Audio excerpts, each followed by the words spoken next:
up mga kapanda? So for today's video, naday may ipalit nga saddle bag. So duha ni siya kabuok, parang isa. So tabangin mi nga ma-install na mo ni karon, i-ready na mo ni para sa among coming of vacation karong January. Let's go.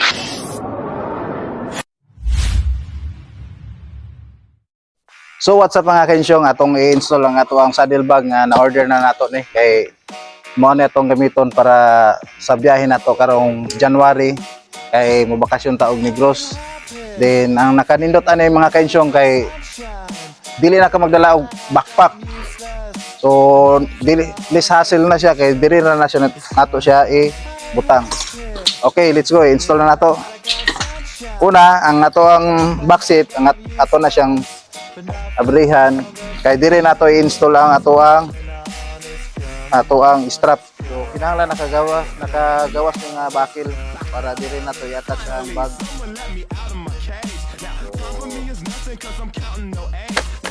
Ang ikuan lock ang kaninga strap dire nato siya i-install. Pero depende na sa mga depende na sa kung sa inyong motor. Talang nato na siya.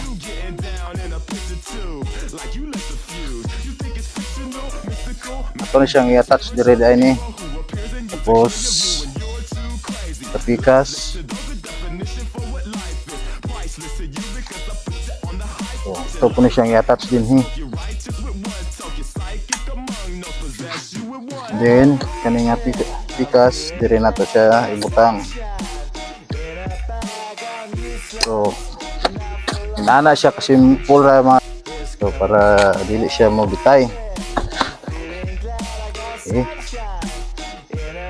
Secure mo na siya para pero ko siya tanawon. So dayon kini nga kuan strap, I think murag din siya lalom ni. Then kaning isa ka strap dire ni siya ibutang para dili maglihok-lihok ato ang bag.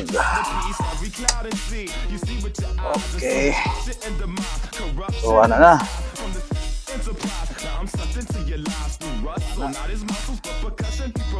ya lagyan po ninyo i-attach sa footrest, then magkanto gamay.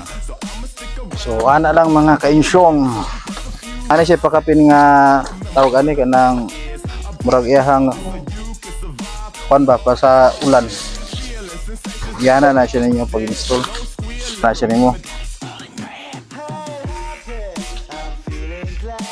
para at least secure siya sa tubig, di siya mabasa. Ako na siyang gi-ready para sa karong biyahe karong bakasyon namo January pohon makabakasyon. Secure na itong gamit diha, tapos napatay isa ka top box. So no need na ta maglalaog dagko nga bag. Tingnan nato kung bagay ra ba sa tuang motor.